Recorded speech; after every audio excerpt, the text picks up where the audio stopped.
Hi everyone, you can come along with me today on my very exciting exercise walk. Not really.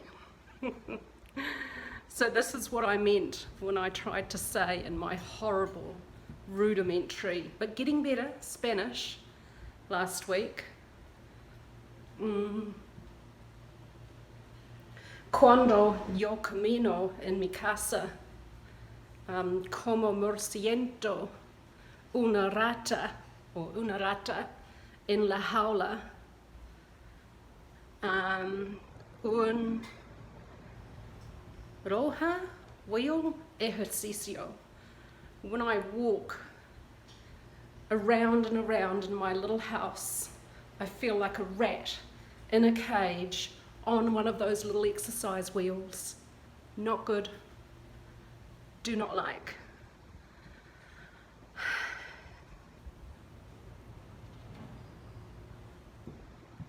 But here we are.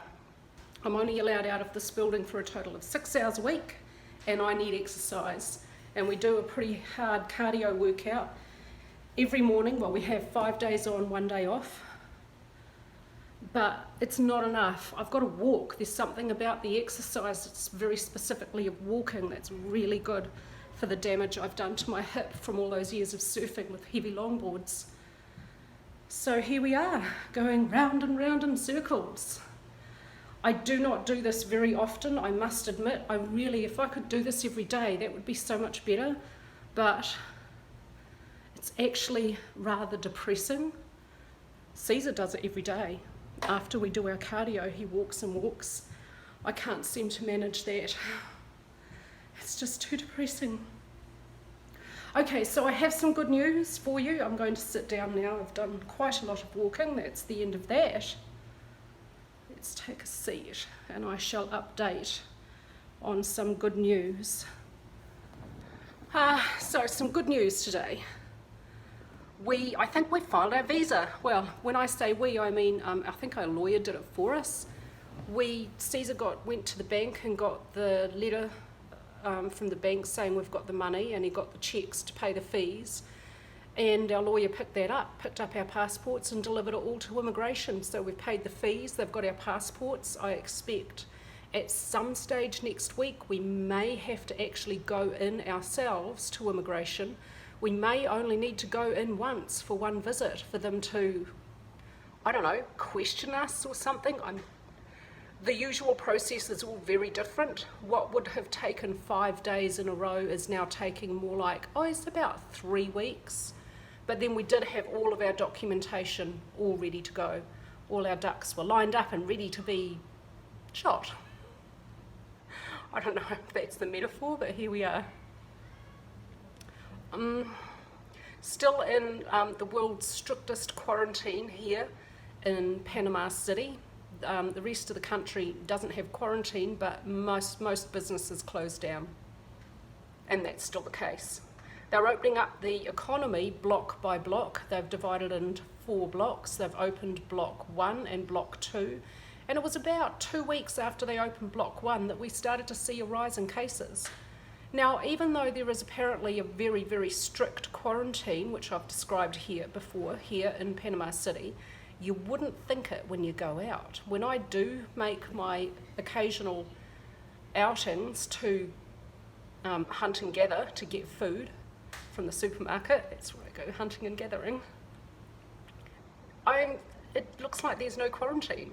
There are so many people out, all driving around. Crazily, you've really got to be careful to not get run over when you cross the road. I don't know where they think they're going or what they think they're doing, because everything's closed, so you can't go anywhere and do anything, but they're out there doing I don't know what. And I strongly suspect that that's got something to do with why this virus is spreading, despite the apparent strict quarantine. Just doesn't seem to be that strict, because there's a lot of people. Oh yeah, and we're supposed to still have gender separated days. Women are allowed out Monday, Wednesday, Friday. Men are allowed out Tuesday, Thursday, Saturday. So I'm going out on apparently a woman only day. There's a lot of men around, And it's not just the people in the essential businesses actually doing the work, like the security guys or the checkout people at the supermarket. It's people shopping, people just going for a walk. Men, what are they doing? I don't know. Oh dear. Okay, so I hope to have even more good news for friends and family in another couple of weeks. I expect the process of filing for our visa will be done in another week or two. And then the next thing over which I have absolutely no control is waiting for quarantine to be lifted. They were going to open the airport, Tocumen, major hub for the Americas. Having that shut for this country's got to be a blow economically. They were planning on opening it at some stage in August. I think the delay might actually be due a little bit more to preparing the infrastructure at the airport, like putting up perspex screens and getting protocols in place for managing everything more hygienically to try and stop the spread of the virus after the airport opens. That may be the case, I don't know for sure. And so when that's ready, I expect they'll open the airport. Now, it doesn't seem to make any sense that they would open the airport and still have strict quarantine, right? So I kind of expect that if they're planning on opening the airport at some stage in August, they're going to have to lift the quarantine. Well, I mean, logically, you would think, but I have no idea. No idea. I don't know what's happening. I don't know what they're doing or when they're going to do it. And we just wait and see, and I will update you as things happen. Things are happening. Let's hope more things happen really soon. Okay, that's it from me this week, and I'll update you again next week, hopefully with more good news, friends and family. Okay, bye everyone, stay safe, stay healthy, don't get that awful virus. It looks like it might possibly have some rather nasty long-term health impacts for those unlucky enough to get a bad bout of it. Yeah, don't get sick. Bye guys.